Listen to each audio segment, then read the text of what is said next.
Praise the Lord. God bless you sa aking minamit ko, preacher, Beloved Edwin. Palakpakan po natin ang ating pinakamamahal na Panginoon. Parang gutom nga. Mahina po yung palakpak, nagugutom na nga siguro. Mga minamahal, isipin nyo, umaga pa lang, umalis na po kayo sa bahay nyo Yung iba nga, madaling araw. Sino ba naman ang hindi magugutom hanggang sa oras na ito na hindi kumakain? Pero tayong mga Kristiyano, ginagawa natin ito para sa ikaluluwalhati ng ating pinakamamahal na Panginoon. Tayo po'y manalangin, mga minamahal. Taas po natin ang ating kamay sa ating mabait na Diyos. Opo, dakilang Ama Diyos na makapangyarihan sa lahat, aming pinakamamahal na Panginoong Hesus. Patuloy naming itinataas ang iyong banal at makapangyarihang pangalan. Nagpapasalamat kami, Ama, sa paglangis, paggabay at patnubay mo sa bawat naunang bahagi ng iyong banal na gawain at sa mga sandaling ito narito kami sa pakikinig ng iyong banal na salita. Subalit bago ang lahat, kami po'y sama-samang humihingi ng kapatawaran at sa pangunang dalangin po ng iyong banal na propeta aming ginagalang, minamahal na Ebanghelista, lagisan at pagpalain mo po ang aming pag-aaral at pakikinig ng iyong banal na salita. Alisin mo po, wasakin mo po ang lahat ng gawa ng kaaway. Ito ang aming samot panalangin sa makapangyarihang pangalan ni Jesus. Aming sinasaway lahat ng uri ng hadlang. Demons of hindrances cast out in Jesus' name. In Jesus' name. Hallelujah. Praise the Lord. Hallelujah. Purihin ang ating pinakamamahal na Panginoon. Kayo po ay magbalik sa inyong upuan. Tayo po mga minamahal ay narito sa pinakamahalagang bahagi ng ating pagtitipon, ng ating pong pakikinig ng salita ng Diyos. Lahat po muna ay pumalakpak sa ating pinakamamahal na Panginoon. Mga minamahal, ako po'y nagpapaabot ng pinakamataas na pagpupuri, pagluluwalhati, pagdakila, pagsamba sa ating nag-iisang Diyos, sa ating pinakamamahal na Panginoong Jesucristo, at nagbibigay galang, double honor and respect to our beloved and honorable evangelist, Wildy Estrada Almeida, the end-time prophet of God and his beloved children, and a blessed memories and teaching to our beloved and honorable assistant pastor, Lindsay Almeida. Muli, palakpakan natin ang ating mabait na Diyos. At ako po'y nagpapaabot ng pagbati sa inyong lahat sa pangalan po ng ating pinakamamahal na Panginoong Hesus. At bumabati rin po ako sa ating pong tagapangasiwa sa lugar na ito, sa ating beloved ordained preacher, beloved Brother Edel de Torres. Tagapangasiwa po sa inyong lugar, maging sa kanyang buong pamilya, sa lahat po ng mga naka-assign, ng mga manggagawa sa lugar pong ito. At tayo po'y bumabati, nagpapasalamat sa mabait na Diyos. Pagkat kasama po natin ng isa sa elder po ng ating church, mga minamahal, ating beloved ordained preacher, beloved Brother Hermie Limpin. Praise the Lord. Ating beloved ordained preacher, beloved Brother Boy Garcia. Sa lahat po ng mga mangaral, hindi na po natin isa-isahin. Purihin ang ating pinakamamahal na Panginoon. At syempre, special pong pagbati sa ating minamahal na mga bisita at mga baguhan na narito. Ang tangi po naming masasabi, kayo po ay pinagpala ng ating pinakamamahal na Panginoon. Sapagat kayo po ay narito sa tunay na gawain ng ating pinakamamahal na Panginoon. Praise the Lord. Hallelujah. Mga minamahal, bumabati rin po ako sa inyo ng 30 years church anniversary. Talagang pinagpala ng mahal na Panginoon ang mga gawain sa iba't ibang lugar. Amen? Amen? Mga minamahal, napakahalaga ng bahaging ito. At hindi naman po tayo magtatagal, kaya ibigay po natin, mga minamahal, ang para sa mahal na Panginoon. Praise the Lord. Amen. Amen. Ayan, panggising-gising lang po, kasi kahit hindi overnight, nakakaramdam po tayo ng kapaguran, ng kaantukan, hindi nga lang po tayo natutulog. Ngunit napakahalaga, sama-sama tayo na nagpupuri sa ating napakabait na Diyos. 30 years, mga minamahal, ang ating church sa lugar na ito. Ang gawain ng ating pinakamamahal na Panginoon ay nagsimula po, mga kapatid. Ang Jesus Miracle Crusade International Ministry ay nagsimula hindi po sa karangyaan. Amen? Ang gawain po dito sa inyong lugar ay hindi nagsimula sa karangyaan. Tayo po ay nagsimula, mga minamahal, sa kahirapan. Amen. Kahit ang kabuuan ng ating iglesia sa pagsisimula ng ating kagalang-galang at minamahal na mga magulang sa ating pinakamamahal na Panginoon, nagsimula po sa kawalan. Kaya nga, ang patutuo po ng ating ginagalang na mga magulang sa mahal na Panginoon, nagsimula sa kahirapan, ating malapastor, ay naglalakad lamang kapag nangangaral ng salita ng Diyos. Maraming mga naririnig na mga salita na hindi maganda mula po sa mga ibang grupo ng pananampalataya. Pero hindi po yung tiningnan ng ating minamahal na mga magulang sa ating mahal na Panginoon. Sila'y nagpatuloy at tayo nga po ang naging bunga ng kanilang pagpapagal, ng kanilang pagsasakripisyo. So hindi po nagsimula sa karangyaan ang ating iglesia, ang ating church. Pero katulad sa lugar na ito. Pero dahil sa pagpapatuloy po ng mga naunang Kristiyano, sa pagpapatuloy po ng mga naunang mga manggagawa, narito tayo ngayon sa panguna ng ating beloved honorable pastor. Tayo po ngayon ay nagtatamasa ng pagpapala na nagmumula sa ating pinakamamahal na Panginoon. Sabi nga ng ating beloved honorable assistant pastor, sino po sa inyo, sa kanyang pangangaral aking napakinggan, sino raw po yung mga pinagaling sa karamdaman? Sa inyo mga kapatid, sino po yung mga pinagaling sa karamdaman? Yung nagkaroon ng kalutasan ng kanilang mga problema. Yung nagbago ang kanilang buhay. Napakahalaga ng kapayapaan na hindi kayang ibigay ng sino man. Ang kapayapaan hindi nabibili sa butika. Sa lahat ng mga sikat na pamilihan sa buong mundo, ang tunay na kapayapaan nagmumula sa ating pinakamamahal na Panginoon.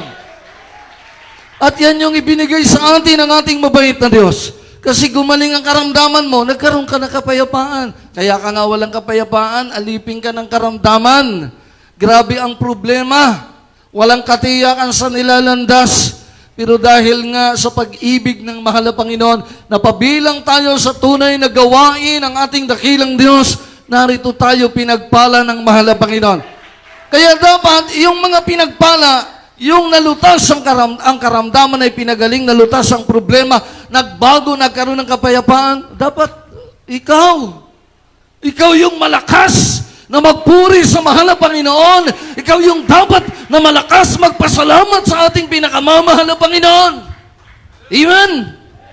Tayo yung malakas mag-amen. Amen? Kahit nga sabi ng aking sinundang nagsalita, ay, gutom na ba tayo mga kapatid? Mga minamahal, tayo pinagpala. Ayan ang larawan ng mga taong nilang isa ng Diyos. Sila ang unang nagpagal. Sila ang unang nagsakripisyo. Grabing panalangin between life and death. Iniwan ang marangyang buhay sa mundong ito. Hinarap nila ang tawag ng Diyos, mangaral ng ebanghelyo ng kaligtasan. Grabing kahirapan ang kanilang unang nasuong. Bago lumago ng ganito, ang gawain ng ating pinakamamahal na Panginoon. Uulitin ko mga minamahal, tayo ngayon ang nakikinabang sa bungang pagpapagal at sakripisyo ng mga tao ng Diyos. Amen? Ang mga katuwang na mga manggagawa, napakatagal na, 38 years na po ang gawain sa lugar na ito. Hindi nagkakalayo, mga minamahal, sa gawain natin sa dako ng Indang, mga minamahal, na ngayon po ay nandun na sa dako ng 13. At ang inyong abang lingkod nga po ang siyang naka-assign sa lugar na yan. Pero okay, narito ngayon, mga minamahal, labis na nagagalak ang aking puso. Na muli ako'y makarating sa lugar na ito at makita yung sinasabing mga veterano, yung matatagal ng Kristiyano, na nagpapatuloy sa paglilingkod sa ating pinakamamahal na Panginoon, na ang dami na po nating pinagdaanan, mga minamahal. Hindi lamang ito ang pagpapalang darating, mga kapatid. Nung unang mga nakaraan na pumupunta po ako dito, ang ating bubong, mga minamahal, napakababa lang. Tapos yung ating dingding dyan, mga minamahal, yung hindi plywood o kawayan. Sumunod, yung, anong tawag doon sa isa? Yung, meron pang isa, na kapag naulanan, namamaga. Ayan. Pero, nagulat ako ngayon, mga minamahal. Kaganda ng bahay-sambahan. Ilaw pa lang, panalo na. Napakasarap sumamba sa ating pinakamamahal na Panginoon pag ganito ang bahay-sambahan. Nakala ko nga pagdating ko, yung naka-aircon pa rin. Hindi na pala, pero kahit hindi naka-aircon, mas okay pa ito kasi mas lumaki. Kasi ando na, abot na sa gilid ng kalsada. Purihin ang ating pinakamamahal na Panginoon. Kung walang nagpatuloy, kung walang nagtiis, ang mga unang mananampalataya, mga manggagawa sa pangunguna ng ating beloved honorable parents in the Lord, wala pong ganito, mga minamahal. Walang himala na pag-uusapan ang mga taga-Jesus Miracle Crusade. Yung pong gawain natin sa 13, hindi gawain namin. Meron kasi, mga minamahal, saan ka bang outstation? Doon po ako sa amin sa Kabanatuan. Kamusta ang gawain doon? Ang ganda po ng gawain sa amin, sa Candelaria. Anong amin? Atin. Iisa lang tayo. Sa katawan ni Kristo, isang Panginoon, isang bautismo, isang pastor, isang espiritu, isang pananampalataya. Kaya yung gawain po natin, yung ating chapel doon sa 13, ganon, hindi po yung amin. Ano po? Atin. Iisa lang tayo sa mahal na Panginoon. Kaya yung kagalakan dito, kagalakan din namin na meron tayong ganitong bahay-sambahan. Hindi lang ito. Mga minamahal, gaganda pa po ito. Dadami pa po ang mga mananampalataya. Tayo po ay pinagpala, nagpatayo din po tayo ng ganito sa 13. Siguro yung laki nun, doble nito mga kapatid. 2 ganito po kalaki yung ating bahay-sambahan doon. 4,000 square meter po yung lupa natin. Wala pong bayad kahit 5. More or less 20 million ang halaga ng lupa na yon. Walang bayad kahit 5. Pinagpala tayo ng ating pinakamamahal na Panginoon. Ang dami na po ng mga outstation na pinagpapala, nagkakaroon ng mga sariling lupa, sariling bahay-sambahan, hindi na mangungupahan, mga minamal, hindi na mangangambang palalayasin pagdating ng araw, at saka pag hindi na yung pag umuulan sa labas, naulan sa loob. Diba, lakas ng ulan kanina sa labas, wala namang ulan sa loob. Samantalang dati, nagsasahod pa tayo ng timba, nagsasahod pa tayo ng batya, dahil tumutulo sa loob ng bahay-sambahan. Pero ngayon, marmol ba yan? Tiles lang. No? Dati mga minamahal, pag lumuhod tayo, masakit sa tuhod. Kasi magaspang. Nung una nga, lupa lamang. Ngayon, langit na tayo. Taga Jesus Miracle Crusade. Ang ganda na mga minamahal. Mga kapatid, ipagpapatuloy na lamang natin ang pagpapalang ibinigay sa atin ng ating mahal na Panginoon, aalagaan na lamang natin. Amen? Nasa biyaya, nasa pagpapala na tayo ng ating pinakamamahal na Panginoon. Walang pinagkaiba sa sinasabi ng Biblia. Bago tayo matapos, magbasa muna tayo ng verse. Dito tayo sa Marcos, Kabanatang 4, talatang 30 hanggang 32. Tagalog na Tagalog tayo. Dito po sa aklat ng Marcos, Kapitulo 4, talatang 30, 31 o 32. At kanyang sinabi, sa ano natin itutulad ang kaharian ng Diyos? O sa anong talinhaga isasaysay natin ito? Ito'y tulad sa butil ng binhi ng mustasa, na pagkahasik sa lupa Bagamat siya ay lalong pinakamaliit sa lahat ng mga binhi na nangasa lupa. 32. Gayunmay pagkatanim ay tumataas at lumalaki ng higit kaysa lahat ng mga gulay at nagsasanga ng malabay. Ano pat ang mga ibon sa langit ay mga sisilok sa kanyang lilim. Amen. Palakpakan po natin ang salita ng ating pinakamamahal na Panginoon. Lahat mo na magsabi ng Praise the Lord. Praise the Lord. Mga minamahal, sabi ng ating nabasa dito po sa last verse 32, gayon may pagkatanim ay tumataas at lumalaki ng higit kaysa lahat ng mga gulay at nagsasanga ng malalabay, anupat ang mga ibon sa langit ay mga kasisilong sa kanyang lilim. Sabi ng ating nabasa, yung isang tao, meron siyang butil, binhi, inihasik niya ito. Nang ito'y sumibol, maliit lamang. Napakaliit lamang na binhi, mga minamahal. Alam niyo po mga kapatid, nung nagsimula ang ating church, sinimula ng ating beloved, honorable parents in the Lord, maliit lamang. Inuusig, kinukutya, pinagtatawanan ng ibang malalaking congregation. Pero ang ating mahal na pastor patuloy siya, nagtanim ng binhi, yung salita ng Diyos. At habang tumatagal, sabi ng ating nabasa, yung binhing itinanim, sumibol, lumaki, unti-unting lumaki ng lumaki. Ang sabi dito mga minamahal, hanggang sa naging parang puno ng kahoy, na ang kanyang mga sanga ay nagsilago. Di ba?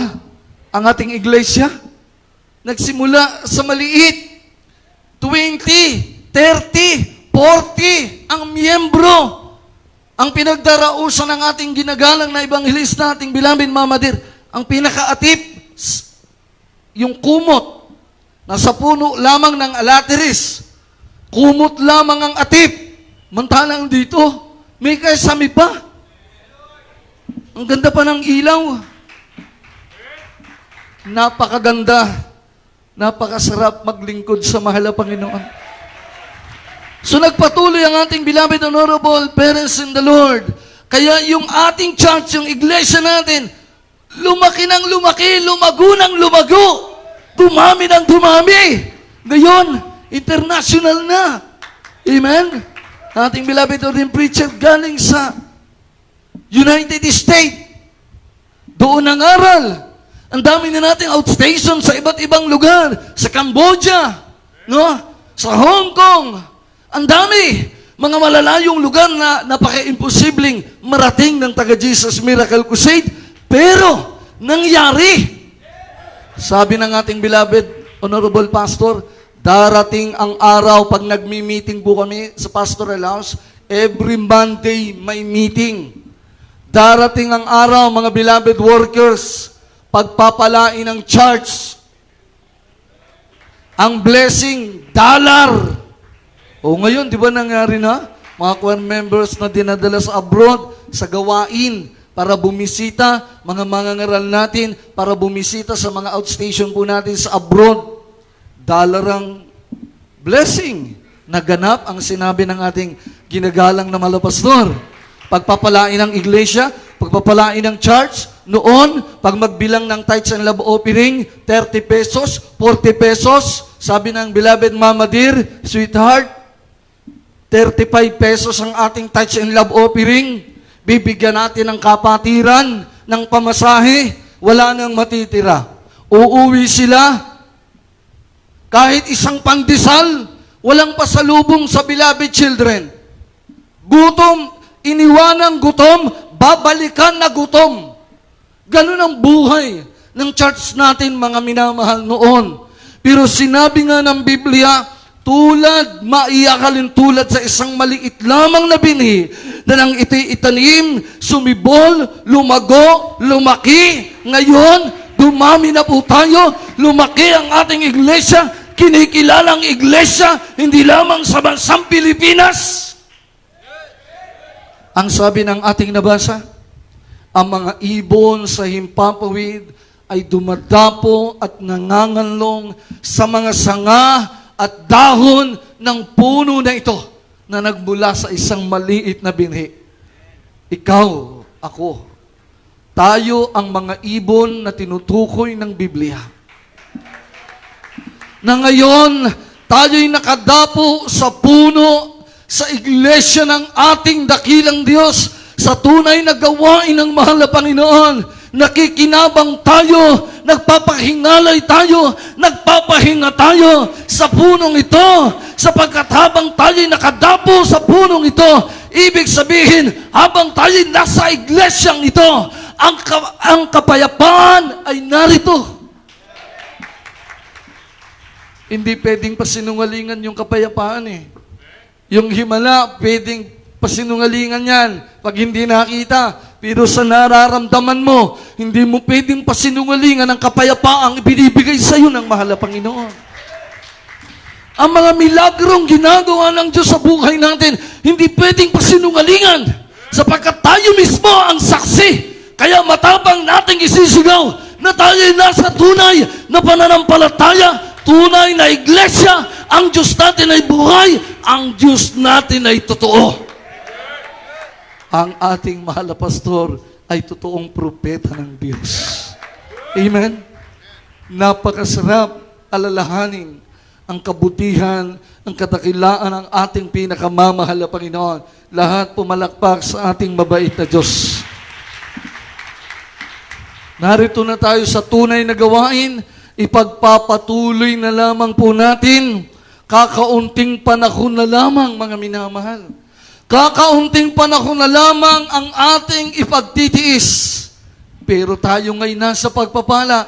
Ang magtitiis lamang, mga minamahal, ay yung mga pangkasalukuyang dumadanas ng pagsubok, dumadanas ng kahirapan bilang pagtesting sa ating pananampalataya. Nilalagay ng demonyo ang katitisuran para subukin ka, para makita kung talagang magpapatuloy ka, kung talagang mahalaga sa iyo ang kaligtasan. Ilalagay ng demonyo ang katitisuran, pahihintulutan ng Diyos na may makita kang katitisuran upang masubok ang tibay at tatag ng iyong pananampalataya.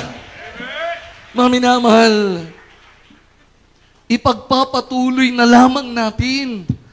Nasa pagpapala na po tayo. Amen? Tingnan niyo po mga kapatid, basahin natin, Revelation chapter 12, verse 12. Sa Apokalipsis ni Juan, kabanatang 12, talatang 12. Kaya't mga gala kayo, o mga langit, at kayong nagsisitahan diyan, sa aba ng lupa at ng dagat, sapagkat ang diablo bumaba sa inyo na may malaking galit, sa pagkaalam niya na kaunting panahon na lamang mayroon siya. Amen. Napakalinaw niyan, mga minamal. Uulitin ko, kaya't mga galak kayo. Oh, huwag tayong malungkot. Amen. Ayan o, 38 years. Nagdiriwang tayo. Meron bang nagdiriwang na nakasimangot? Amen. Nagdiriwang nga eh. Kasaya. Nagpupuri sa Diyos na naabot natin ang ganitong taon. Yung iba sa inyo, 10 taon na naglilingkod sa mahal na Diyos. 20 taon na, 2 taon, 1 taon na naglilingkod sa mahal na Panginoon. Ipagpasalamat natin yan sa mahal na Panginoon. Yung iba hindi na po nakakakilala. Namamatay na po na hindi nakilala ang katotohanan. Samantalang tayo, mamamatay na nang makilala ang katotohanan, binuhay, binigyan ng pag-asa. Sabi ng ating nabasa, sa aba ng lupa at ng dagat, sapagkat ang diablo'y bumababa sa inyo na may malaking galit. Yun, kaya pala may problema eh, kaya pala may pagsubok sa buhay ng Kristiyano, kaya pala may katitisuran. Ang diablo, bumaba sa lupa, may dalang galit. Hindi sa kapitbahay mo, kundi sa iyo mismo. Ikaw na tagalangit, ikaw na totoong Kristiyano, sa atin galit ang demonyo. Dahil gusto ng demonyo ibalik tayo sa makasalanang buhay. Kaya sabi diyang bumaba ang dyablo na may dalang galit. Di naman naharap sa iyo si Satanas na may dalawang sungay, may buntot at nakakatakot. Hindi haharap si Satanas sapagkat ang Biblia din po ang nagsasabi, nag-aanyo siyang anghel ng kaliwanagan. Kaya minsan, kapwa pa mananampalataya. No? Minsan sa chapel nga lang uupo ka. May upuan ka na, nag-CR ka. Pagbalik mo, wala na ang upuan mo. Sinong kumuha? Ayoko na nga dumalo, tisod na ako na wala yung upuan ko. Upuan lang yun No? Yung iba nga, terribling pagsubok, hindi umaatras. Yung kapatiran natin, nakalimutan ko lang ang pangalan, sister, ang asawa, unbeliever, lasenggo, sabi nung lalaki, pag ikaw hindi ka tumigil sa pananampalataya mo na yan, papatayin kita. Pero yung sister natin, hindi natakot. Aba, isang araw, pagdating sa bahay, lasing ang asawa. Yung asawa pala, naghanda na ng kutsilyo. Pagpasok nung asawa niya, si sister, inundayan ng saksak. Sinaksak talaga. Alam niyo mga kapatid, Disyembre, kutsilyo Pagsaksak pag alis nung lasing sa kutsilyo, nakaganon yung kutsilyo. Kinakapa ni sister, walang sugat si sister. Pero yung kutsilyo baluktot. Ang ginawa nung asawa, kumuha ng martilyo, itinuwid uli yung kutsilyo, sinaksak uli, baluktot uli. Wala pang ang ganun, di ba? Minsan wala ka lang maipamasahe. Tapos naagawan ka lang ng upuan. Tapos hindi ka lang napansin ni Brother Idel. Uy, aming beloved ordained preacher, hindi ako pinansin. Ang laki-laki ng binigay ko sa church. Naglilingkod po tayo sa Diyos, hindi sa tao. Amen? Amen? Kaya nga pag tayo nagbigay sa church, sa gawain, sabi nga ng Bible, yung binigay ng kanan, wag nang malaman ng kaliwa, at yung binigay ng kaliwa, ay wag nang malaman pa ng kanan. So hindi na kailangan i-broadcast. Lihim kang gumagawa sa mahal na Panginoon, at ang Diyos na nakakakita ng lihim, ay gagantihan ka. Yan ang sabi ng Mateo, mga minamahal. Ayan. Kaya, sa totoong Kristiyano, walang katitisuran. Amen? O, lahat ng natitisod. Ninyo, tahimik tuloy kayo lahat. Taas ang kamay ng natitisod. No, di ba? Yan ang totoong Kristiyano. Hindi natitisod. Kahit anong makita, kahit anong marinig. Sabi nga ng beloved honorable pastor, ang totoong Kristiyano, totoong tagalangit, para kang patay. Ano kaya yon? Para kang patay. Ganon? Para kang bangkay? Hindi po. Yung patay, yung bangkay, pasuin mo, walang mararamdaman yan.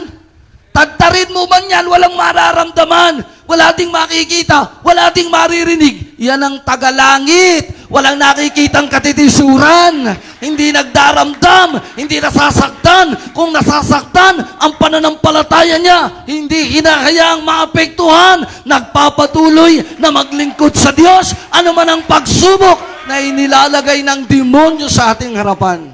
Pero minsan, sabi ng isang Kristiyano, brother, grabe na po talaga, hindi ko na makayanan yung pagsubok, yung katitisuran. Sabi ko, nasan ba yung katitisuran? Nasa unahan ba? Wala po sa harapan. Boy, nasan ang katitisuran? Wala din po kasi sa kanan. Wala din po sa kaliwa. Saan yung katitisuran? Wala daw doon sa harapan, wala sa kanan, wala sa kaliwa. Di siyempre, lalong wala sa likod. Sabi ko, nasaan? Andito po. Andito na po. Ibig sabihin, wala na siyang mapuntahan, wala na siyang masukutan, ayaw siyang tigilan ng problema, ayaw siyang tigilan ng pagsubok. Kasi nga, gusto ng demonyo, alisin ka sa totoong gawain. Kaya dapat, mga minamahal, kahit nandyan na yung katitisuran, huwag mo pa ring tingnan. Amen? Kasi may butas naman eh. Pwede mo namang silipin, itingin mo sa mahal na Panginoon. Itingin natin sa mahal na Panginoon, lahat kayang gawin ng ating mabait na Diyos kung sa ikabubuti ng bawat isa sa atin. Sabi dyan, mga minama, sa ating nabasa, sa pagkaalam niya na kaunting panahon na lamang mayroon siya. Kaya pala grabing galit ng demonyo sa Kristiyano. Kaunting panahon na lamang meron ang demonyo. Naalala ko tuloy, sariwain ko po mga minamahal, alam ko po iti, napakinggan na ng mga datihang kapatiran. Yung mga patotoo na nga, nagpatotoo kanina, si Kuya Boy, grabe pala. Nadala ko na sa preaching yun yung patotoo ng kapatid niya, pero ngayon ko lang napakinggan yung totoong istorya. Grabe talaga, napakabuti ng Diyos, makapangyarihan ng Diyos natin, mga minamahal. Ating beloved Kuya Herms, dapat wala na, matagal na, natunaw na yan. Ilang taon na ba naman yung galing sila sa Talipaw, Hulusulo? Kung hindi totoo ang Diyos, patay sila lahat doon. Pero hanggang ngayon, buhay na buhay pa rin. Amen? Patuloy ang habag ng mahal na Panginoon. Sabi ng ating nabasa, alam ng demonyo, kaunting panahon na lamang meron siya. Naalala ko mga kapatid, nung may Bible studies sa bahay namin, hindi pa po ako worker, mga minamahal. May Bible studies sa lugar namin. Yung kapatid ko, yung araw na yon, Thursday, sinumpong ng karamdaman. Kasi yung isang kapatid ko pong babae, nakilala namin ng mahal na Panginoon dahil sa kanya, siya ay demon possessed for how many years, alipin siya ng masamang espiritu sa aming lugar sa Cavite. Nahanap na namin ang lahat ng magagaling na albularyo o doktor man, walang makapagpagaling sa kapatid ko. 2-3 albularyo ang nagnasa sa aking kapatid. Dalaga po, kaya nga hanggang sa ngayon, hindi na rin nag-asawa yung aking mahal na kapatid. Mga minamahal, ako po yung pinakapangit sa amin. Latak, bunso. So, ibig sabihin, yung kapatid kong babae, may konting itsura. Kasi ako yung pinakapangit lamang ng konti. Ibig sabihin, may itsura. Medyo maganda. Kasi sumasali sa mga sagala nung araw kapag Flores de Mayo. Ibig sabihin, may konting ganda, Pero alipin ng karamdaman, yung mga albularyo nagkakagusto, nagnanasa sa kanya. Mga kapatid, isang araw, mga minamahal, sobrang aburido ng tatay ko. Alam nyo, pag sinusumpong ng kapatid ko, yung nadidemon possessed, hawak sa ulo, albularyo kasi ang tatay ko dati nang di pa kami nakakilala sa mahal na Panginoon. Bato ito. Pero yung dingding ng bahay ng lola ko, plywood lang yon. Pero talagang inuuntog talaga ng tatay ko yung ulo ng kapatid ko sa dingding. Sinasampal ng albularyo. Kinakatopi sa tenga, parang kilito lapid, yung ginaganon. 2 sabay, sinusuntok yung muscle, sinusuntok yung hita, pinapalo ng mga stick. Yung kapatid ko na yan, pinapatakan ng kandila sa katawan. Iniipitan ng mga bagay na matigas sa pagitan ng daliri sa pinipiga. Isipin niyo po yun kung gaano kasakit. Yung patakan ka ng kandila sa katawan mo, yung sampaling ka, suntukin ka, 2 araw, 2 gabi, pagulong-gulong sa simento, yung kapatid ko, ayaw tigilan ng masamang espiritu, lahat na po ginawa namin. Hinahanap po namin ng panahong yun ang kapayapaan, ang kagalakan, nasaan ang kapayapaan, nasaan ang kagalingan, pero kami bigo, mga minamahal. Isang araw, nakilala namin ang ating pinakamamahal na Panginoon. Sa isang kapatid ko na may sakit sa puso, bingi ang kaliwang tenga, marami siyang karamdaman na ito'y pinagaling ng mahal na Panginoon. Kaya nung malaman namin, in short story, lumapit yung kapatid ko na demon possessed, lumapit sa mahal na Panginoon, pinagaling ng ating mabait na Diyos. Yung hinahanap naming kapayapaan, narito na. Yung hinahanap naming kagalingan, malao na naming nakamtan sa Jesus Miracle Crusade. Ako'y naiiyak pag naaalala ko yan, buhay namin noon, na walang kapayapaan, hindi alam saan ang kagalingan. Pero dahil sa prayer ng propeta ng Diyos, narito tayo ngayon na pinagpala, pinaghimalaan, binigyan ng kapayapaan ang kagalakan. Sa gitna man ng kahirapan, nariyan pa rin ang kapayapaang nagmumula sa mahal na Panginoon. Isang araw, dumaan ang pamilya namin sa panlalamig. Parang kami po'y napagod na. Ganito na ba lamang yung paglilingkod namin? Puro trial at ang aming naranasan sa una. Mga kapatid, kaya dumating ang time na parang ayaw na namin. Ayaw na naming magpatuloy maglingkod sa Diyos. Ang ginawa ng Diyos, ibinalik ang karamdaman ng kapatid ko, yung masamang espiritu. Nung bumalik yung masamang espiritu, araw ng Bible study sa aming tahanan, natapos ang Bible study, nandun pa rin yung demonyo sa katawan ng kapatid ko. Ayaw umalis. Kinausap siya ng mangangaral. Ang sabi ng mangangaral, sino ka? Ang sabi ng demonyo na nasa katawan ng kapatid ko, itinatanong mo pa, ako ang number 1 kalaban ng inyong pastor. Sabi niya. Sabi ng demonyo na nasa katawan ng kapatid ko, kaya ako nagkakaganito. Malapit nang babalik ang Diyos ninyo. Di ba ang linaw? Sa pagkaalam ni Satanas ng Diablo na malapit na ang kanyang panahon, ibig sabihin malapit nang magbalik ang ating dakilang tagapagligtas. Dahil yun ang katapusan ng Diablo kapag bumalik na ang ating dakilang tagapagligtas.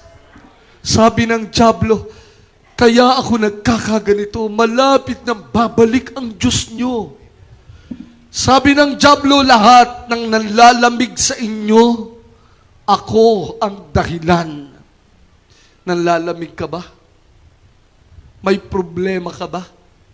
May pagsubok ka ba? Sabi ng demonyo, ako ang dahilan.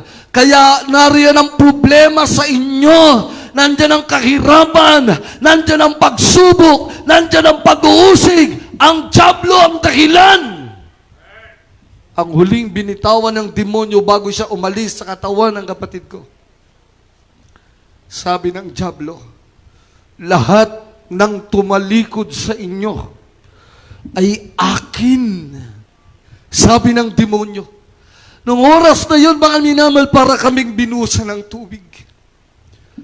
Muling nagtingas ang aming pananampalataya. Isinantabi namin ang panlulupaypay. Isinantabi namin ang pagkayaw sa larangan ng pananampalataya. Ipinagpatuloy namin ang paglilingkod sa Diyos. Walang dahilan para umalis sa totoong iglesia na ito. Ang pagsubok na nararanasan natin ay gawa ng demonyo. Ang katitisuran na inilalagay ni Satanas para manghina ka. Ang kahirapan inilalagay ng demonyo para magtisod ka. Gawa yan ng demonyo. Ngayong alam na natin, manlulupaypay ba tayo? Manghihina ba tayo? Aayaw ba tayo sa laban na ito? Sabi ng demonyo, lahat ng tumalikod sa inyo ay akin. Kaya nung mga sandaling yon, umawit kami sa mahal na Panginoon. Hinintay naming bumaba ang presensya ng Diyos. Habang yung kapatid ko ay nag-struggle, patuloy kaming umawit, nagpuri sa mahal na Panginoon. Pagbaba ng Espiritu ng Diyos, umalis ang masamang espiritu. Sabi ng Biblia, kung saan ang Espiritu ng Diyos, doon ay may kalayaan. Kung saan ang Espiritu ng Diyos, doon ay may kapayapaan. Aalis ka ba sa tunay na iglesia ng Diyos? Nandito ang mahal na Panginoon. Mga minamahal, bago tayo magtapos, hindi na po natin babasahin, akin pong babanggitin ano ang dapat gawin ng Kristiyano para manatili at magpatuloy sa paglilingkod sa mahal na Panginoon. Una, mga minamahal, Hebreo 12:2. Hebreo chapter 12, verse 2. Looking unto Jesus, the author and the finisher of our faith. Masdan natin sa Jesus, tingnan natin sa Jesus na siyang nagpasimula. Siya rin ang magtatapos ng ating pananampalataya. Si Jesus lamang ang ating mamasdan. Huwag mong tingnan ang kahirapan, huwag mong tingnan ang katitisuran na ililalagay ng kaaway sa iyong harapan. Hindi ka matitinag. Kahit ano makita mo, nakatingin ka sa mahal na Panginoon. Hindi ka matitinag, magpapatuloy ka na naglilingkod sa mahal na Panginoon. Isa o pangalawa, sabi ng unang Tesalonica 5:18, in everything, give thanks. Amen? Sa lahat ng bagay ay matuto tayong magpasalamat sa mahal na Panginoon. Walang pagmumurmur, mga minamahal. Bakit? Ako naman talaga ang ginagamit yan. Ako naman talaga ang tumutugtog yan eh. Bakit ngayon? Hindi. Dati ako ang laging tinatawag, ako ang kilala. Ako lagi may magandang duty. Ngayon wala. Bakit ganun? Ano, tisod ka na? In everything, give thanks. Tuyo na naman ang ulam. In everything, give thanks nga eh. Huwag magrireklamo. Sabi nung hold-upper sa jeep, hold up to! Sabi nung kapatiran, thank you, Lord. Sabi nung hold-upper, hold up to! Sabi nung kapatiran, thank you, Lord. Sabi ng hold up to thank you, Lord. Sabi ng hold-upper, huwag ka nang maingay, hindi ka nakasali. Ganun pala pag hindi ka nagrireklamo. Nagpapasalamat ka lagi sa mahal na Panginoon. Nandyan ang mahal na Panginoon. Hindi ka pababayaan. Walang bahid ng pagrireklamo ang isang Kristiyano, ang isang ginagamit ng mahal na Panginoon sa gawain. Walang bahid ng pagrireklamo yan. Nandyan lagi ang kanyang pagpapasalamat. Last, sa verse 17, mga minamahal, pray without ceasing. Pray without ceasing. In everything, give thanks. Looking unto Jesus. Dalhin mo yan sa buhay mo. Kailanman, hindi ka na malalaglag, hindi ka na matitisod, hindi ka na malulupaypay, hindi ka na mawawala sa kamay ng mahal na Panginoon. Pagpapalaing ka ng ating mabait na Diyos. Sabi ng malapastor, ating beloved instrumentalist, singer, awit na po tayo. Sabi ng malapastor, sa mga manggagawa ng Diyos, more praising, more blessing. Pag lagi nating pinupuri ang mahal na Panginoon, more prayer, more power, sabi ng malapastor. Kapag lagi kang nananalangin sa mahal na Panginoon, palagi kang nagpupuri, nandyan ang mahal na Panginoon. Hindi ka tumitingin sa katitisuran. Nagpapatuloy ka sa paglilingkod mo sa mahal na Panginoon. Sabi ng demonyo, kaunting panahon na lamang mayroon ako. Sabi ng patotoo, ang demonyo ang dahilan kung bakit may pagsubok sa buhay ng Kristiyano. I need your anointing, come in your power. Ang lahat ng tumalikod ay pag-aari ng kaaway. So walang dahilan, mga minamahal, para tingnan ang katitisuran. Walang dahilan para sumuko. Nandito na tayo sa katotohanan. Ipagpatuloy natin ang laban ng pananampalataya sa mahal na Panginoon. Dumating na ang panahon ng pagpapala ng ating mahal na Diyos. Narito na tayo sa pagpapala ng mahal na Panginoon.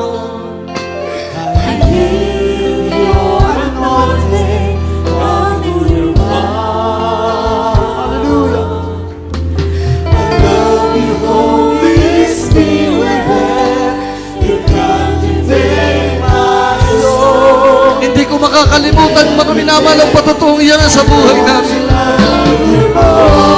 Bago umalis ang masamang espiritu, hinintay namin na maramdaman ang presensya ng ating mabait na Diyos.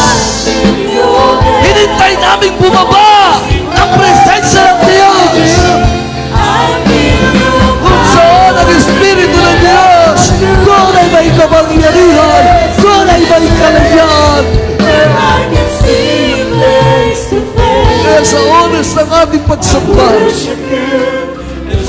sa oras ng ating pagpupuri sa mahal na Panginoon, sigapin mo kapatid na maramdaman mo siya. Kailangan maramdaman mo ang mahal na Panginoon. Sa tunay na gawain ng Diyos, kumikilos ang Espiritu ng mahal na Panginoon.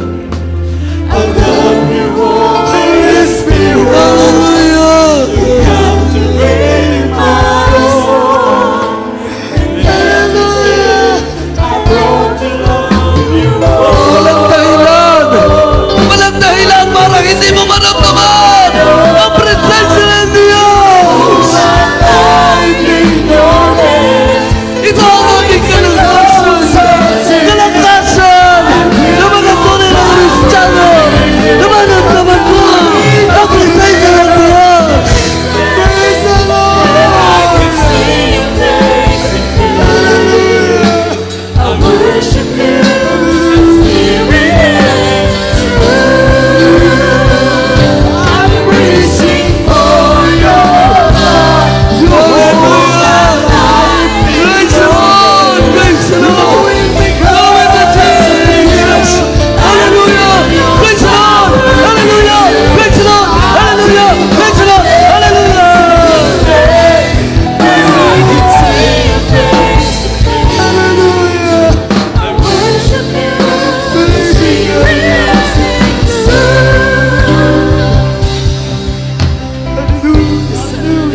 Huwag mong hayaan, kapatid, na matapos ang pagtitipong ito, na malayo sa iyo ang presensya ng Diyos. Huwag mong hayaan na matapos ang pagsambang ito, na hindi mo naramdaman ang Espiritu ng Diyos.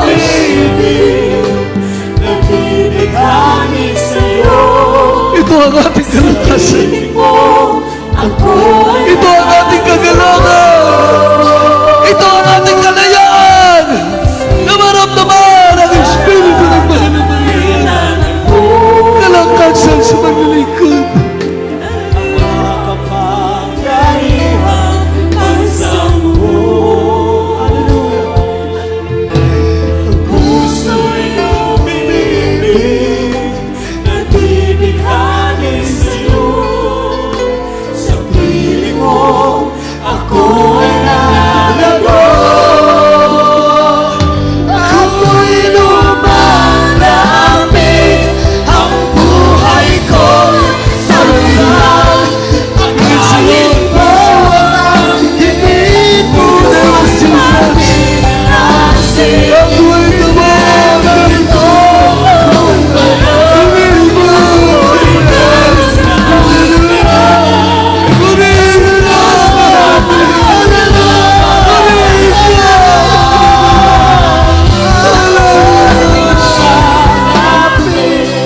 Bakit kapatid?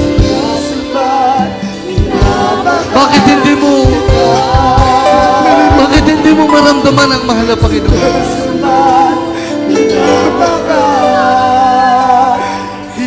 Dahil ba matagal ka na? Yun ba ang dahilan?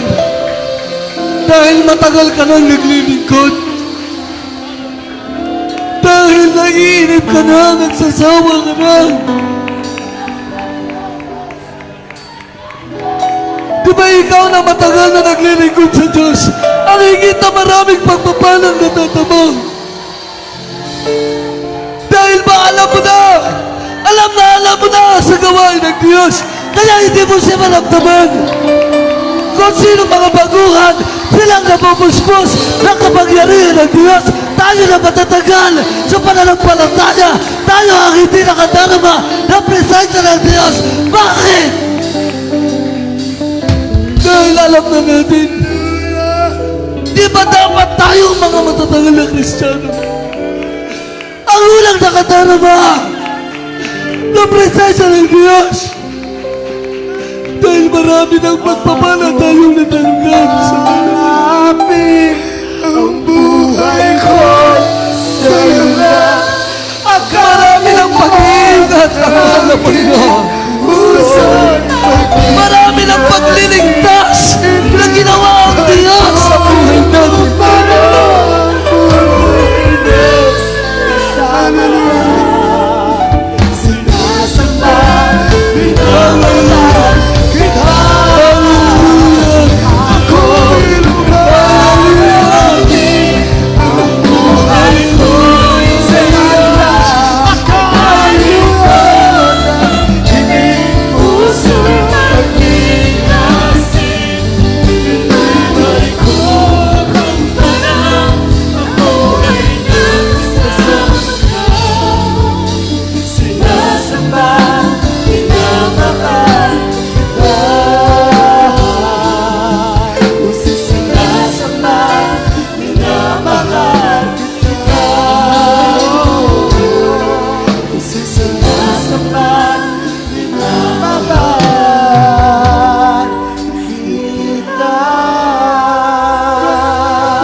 Napakapalad natin na tayo ay dinala ng mahal na Panginoon sa kanyang tunay na gawain. Ngayon ang ating mga bisita ay nakatayo sa unahan. Sino ka man, ano man ang kalagayan mo sa buhay, mayaman ka man o mahirap, may pinag-aralan ka man o wala, kailangan mo ng tagapagligtas, ang mahal na Panginoon. E sa oras na ito, tanggapin mo siya sa iyong puso, sa iyong buhay. Simple lang, sundin mo ang panalangin na nanggagaling sa iyong puso. Habang nakataas ang iyong kamay, pikit mo ang iyong mata. Sinabi ng Biblia, hindi lahat ng tao ay anak ng Diyos. Ang anak ng Diyos ay yung tumanggap sa mahal na Panginoon. Kaya habang nakataas ang iyong kamay, tanggapin mo ang dakilang tagapagligtas. Sumunod ka sa panalangin ito. Kalimutan mo muna kung sino ka. Isipin mo, humaharap ka sa Diyos, sa hari ng mga hari, sa nagbigay ng iyong buhay. Kaya tanggapin mo siya ng buong puso. Sabihin mo, mahal na Panginoong Jesus, narito ako, lumalapit sa iyo, nagpapakumbaba, humihingi ng kapatawaran sa lahat ng aking mga kasalanan. Patawarin mo ako. Tinatanggap kita bilang aking Diyos, tagapagligtas at hari ng aking buhay. Iligtas mo ako, 10 ng aking mga mahal sa buhay. Ito ang aking dalangin sa pangalan ni Jesus na aking tinanggap. Amen. Kayo po ay aming ipapanalangin. Opo, dakilang Ama, sa unang dalangin ng iyong banal na propeta, aming ginagalang na mahal evangelista, naritong mga kaluluwa, tinanggap ka. Patawarin mo sila, isulat mo ang kanilang pangalan sa aklat ng buhay. Dinawa ito ang una tuloy, bagos ito ang simulain ng kanilang patuloy at tapat na paglilingkod sa iyo. Ito ang aming samot panalangin Sa pangalan ni Jesus. Amen. Mga minamahal, sa aming mga bisita, magpatuloy po kayo para kayong pumunta ng ospital, nagpa-check up, tapos di ka na bumalik.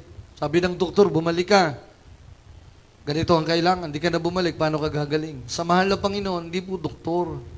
Dito, anumang uring karamdaman, pinagagaling ng mahal na Panginoon pag may pananampalataya ka talaga sa Kanya. So magkakaroon ka ng pananampalataya kung magpapatuloy ka. Hindi ka magpapalit ng relihiyon. Hindi ka aanib dito para magpalit ng relihiyon. Dadalo ka lang para mapalapit ka at magkaroon ka ng tamang relasyon sa Panginoon. Na magpatuloy po kayo para ang biyaya at pagpapala ng Diyos patuloy na dadaloy sa inyong buhay. Maaari na po kayo magbalik sa inyong upuan, mga kapatid. God bless you so much sa ating mga baguhan. Mga minamahal, mula kaninang umaga, iba madaling araw umalis, hanggang ngayon nandito tayo, iniwan ng lahat. Nagpuri ng mahabang oras. Ngayon, hihingi na tayo sa Diyos. Hihingi na tayo ng ating mga pangangailangan. Hindi ka pa ba magsisikap sa iyong paghingi at pagtawag sa mahal na Panginoon? Ito na po yung pabor para sa atin, mga minamahal. Kaya handa po ang ating mga sarili, mga kapatid, para po sa pangangailangan po natin sa ating mga pangangailangan. Ang kayang lumuhod ay lumuhod, manatiling nakatayo, ang nais po na nakatayo. Binibigay po natin ang pagkakataon sa ating pong beloved ordained preacher, beloved Idel, para sa ating karagdagan pa, mga kapatid. Praise the Lord. Prayer for the sick and announcement. Okay, sige po. Ako na po yung mananalangin sa ating mga pangangailangan sa Diyos. Mga kapatid, minsan nag-follow up po kami sa Pampanga ng kapatiran. Sister. Yung sister na yon, nilalapitan ng ibang kapatiran. Sis, pakipray mo naman yung aking anak. O sis, pakipray mo naman ako. Hinihingan siya ng prayer, kapatiran. Kapwa kapatiran. Alam niyo pong ginagawa ng sister? Nagpupuri siya sa loob ng kwarto niya. Kapag hindi niya naramdaman ang presensya ng Diyos, hindi pa siya nagpipray. Kaya nagpapatuloy siyang magpuri para maramdaman niya ang presensya ng mahal na Panginoon. Pag naramdaman niya na ang presensya ng Diyos, sa kanya iniisa-isa yung mga kahilingan. Kasi habang tayo ay puspos ng Espiritu Santo, dama natin ang Espiritu ng mahal na Panginoon, nagiging malinis ang ating puso. So yung ating panalangin, umaabot sa mahal na Panginoon kasi habang binibitawan sa ating labi yung panalangin, nanggagaling sa malinis na puso, dinirinig ng ating mabait na Diyos. Amen? Kaya ngayon, mga minamahal, habang ang iba patuloy nilang nararamdaman ang presensya ng mahal na Panginoon, ang Espiritu ng Diyos pag nasa atin, ang kapangyarihan ng Diyos ay sumasa atin. Kaya pag tayo manalangin, maglehans po tayo sa sarili natin, ang mahal na Panginoon nariyan, handang tumugon. Kaya wag biruin, gawin natin seryoso, tapat, sabi ng mahal na pastor, pag nananalangin, para kang isang babaeng nanganganak. Ibig sabihin, grabing panalangin sa Diyos. Mahal na Panginoon, sabi ng mahal na pastor, para kang babaeng nanganganak, agonizing, grabing paghibi sa mahal na Panginoon. Hindi yung basta prayer, mahal na Panginoon, pengi pera, mahal na Panginoon, gusto ko ng sasakyan, tamad naman magpuri, tamad tumalo, di na nanalangin sa bahay, eto na tayo sa bahay. Mananalangin na tayo, nilinis na tayo, napuspos na tayo, nilinis ang puso, mananalangin na lang. Lamya pang panalangin? Taas ang kamay, manalangin, galing sa puso, malakas. Purihin ang Diyos, mga minamahal, tayo po'y manalangin sa mahal na Panginoon. Opo, dakilang Diyos, aming pinakamamahal na Panginoong Jesus, tanging sa panalangin pa rin ang iyong banal na nilagisa ng aming kagalang-galang na Ebanghelista. Narito ang iyong mga anak, mahal na Panginoon, walang maililingit sa iyo. Nakikita na babasa mo ang puso at isipan ng bawat isa. Bawat puso umiiyak, mahal na Panginoon. Nakakaabot sa iyo ang mga panalangin. Sa oras na ito, iyunat mo po, Ama, ang iyong mapagpalang kamay. Abutin mo ang iyong mga anak sa kanilang mga kahilingan, kagalingan, kalutasan ng problema. Mga pagpapalang hinihintay, alisin mo agad lang. Ipagkaloob mo ang kasagutan, kaligtasan ng aming mga mahal sa buhay. Sa pangalan ni Jesus, sa pangalan ni Jesus. Ipatong natin ang ating isang kamay sa ating ulo. Ang isang kamay sa katawan na rin ng karamdaman. Isipin niyo po ang kamay ng mahal na pastor, ang naglilihan sa ating mga minamahal. Hallelujah! Sa pangalan ni Jesus, aming sinasaway, timon yung karamdaman mula ulo hanggang talampakan. Matunaw ka sa pangalan ni Jesus. Cancer ayo, mga asthma, TB, diabetes, anong maguling karamdaman, kasout in Jesus' name. Demons of sicknesses and diseases, kasout. Vices began poverty, kasout. Problem be solved in Jesus' name. In Jesus' name. In the mighty name of Jesus. Be healed right now. Problem be solved in Jesus' name. Hallelujah, hallelujah, hallelujah, hallelujah. In Jesus' name. Victory in Jesus' name. Amen and amen. Hallelujah. Praise the Lord. Tayo pong lahat, mga minamahal, ay tumayo. Sa kayang tumayo, kayang tumalon. Mga minamahal, wala kayong kapitbahay na magagalit. Pwedeng sumigaw, hindi naman overnight. Sumigaw ng galing sa puso, tumalon para sa mahalapang ng 3-time. Shout para sa mahal na Panginoon. Hallelujah. Praise the Lord. Sabay-sabay tayo. Hallelujah. Praise the Lord. Hallelujah. Praise the Lord. Hallelujah. Praise the Lord. Praise the Lord, praise the Lord. Hallelujah. To God be the glory. Ang lahat ng pagpupuri, pagluluwalhati, pagdakila, pagpaparangal at pagsamba ay tanging sa ating pinakamamahal na Panginoong Hesus Kristo po lamang.